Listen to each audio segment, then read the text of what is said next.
माझं नाव आहे अशोक जगदाळे. महाराष्ट्रातील कोल्हापूरजवळच्या एका छोट्या गावातले आम्ही. वडिलापार्जित 4 एकर जमीन आणि शेतीच हेच आमचं जग. माझे बाबा म्हणायचे, मातीवरचं प्रेम कधी सोडू नको रे अशोका. माती कधीच विश्वासघात करत नाही. पण त्या दिवशी, त्या प्रचंड पुराच्या दिवशी मला वाटलं मातीसुद्धा कधी कधी हातातून निसटून जाते. त्या वर्षी पावसाने हद्दच केली. 4था-5वा दिवस सलग पाऊस. नदी काठोकाठ भरलेली. मी रोज नदीकडे जात होतो. पाण्याचा वेग, तो गडगडाट, भीती वाटत होती.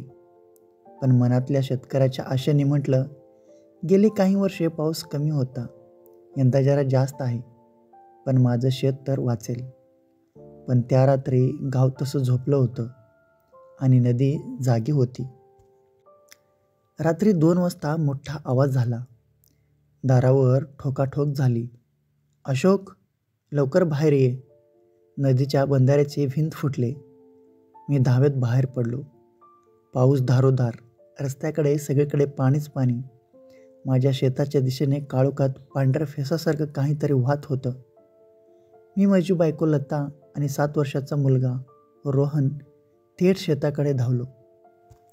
शेताच्या जवळ जाऊन पाहिलं, जिथे माझ्या ऊसाच्या रांगाचे हिरवे शेत हलक्या वाऱ्यात डुलायचे, जिथे मी सकाळपर्यंत उभं राहून खत टाकलं होतं, जिथे रोहन धावत येऊन म्हणायचा, बाबा, आपला ऊस सगळ्यात उंच आहे, ते सगळं आता त्या वादळात पाण्याखाली गायब होत होतं.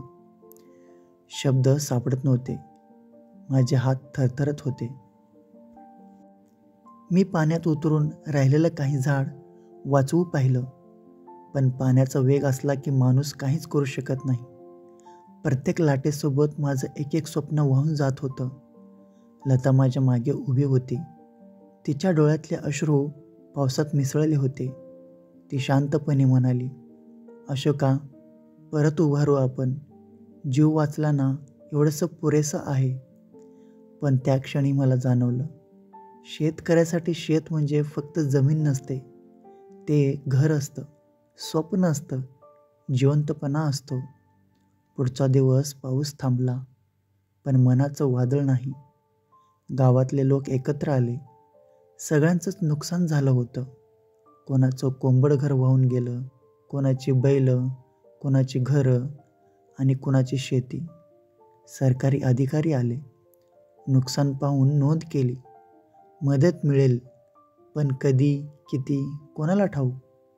मी माझ्या शेतात उभा होतो. चिखल, गाळ, पाणी, जमीन दिसत नव्हती. जणू माझ्या आयुष्यावर मोठ्या राखेची चादर पसरली होती. तेव्हाच अचानक रोहन माझा हात धरून म्हणाला, बाबा, तुम्ही रडताय का? मी नकारार्थी मान हलवली. पण तो म्हणाला, बाबा, तुम्ही म्हणायचे ना, शेतकरी कधी हारत नाही, मग आपण कसे हरू? त्या छोट्या मुलाने एका क्षणात माझे तुटलेले धागे जोडले. गावातील काही तरुणांनी एकत्र येऊन शेत वाचवा मोहीम सुरू केली. सगळ्यांनी मिळून पुरातील गाळ साफ केला. मीही त्यांच्यासोबत रोज उभा राहिलो, थकत, दमून, पण आशेने. लताने घरात जपून ठेवलेले पैसे काढीचं डबं आणलं. ती म्हणाली, हे तुझ्या वडिलांचं आशीर्वाद समज. यंदा थोडं कमी पेरू, पण पुन्हा उभं करू. एका बियाण्याची किमान किंमत माहीत नसलेल्या लोकांसाठी कदाचित हे सगळं छोटं असेल, पण शेतकऱ्याला त्याच्या जमिनीतली एक मूठ मातीही सोडून देता येत नाही. एका महिन्यानंतर माती पुन्हा सुकली. मी नवीन बियाणं टाकलं. हाताला फोड आले, पाठीला वेदना, पण मनात एक वेगळीच दिलासा.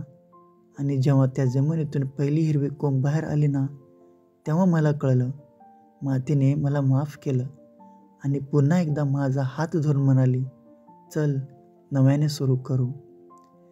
आज ही पुराची आठवण माझ्या मनात आहे. नुकसान झालं, कर्ज वाढलं, आयुष्य थोडं ढळमळलं, पण शेत करून माझ्या मनातली आशा अधिक पक्की झाली.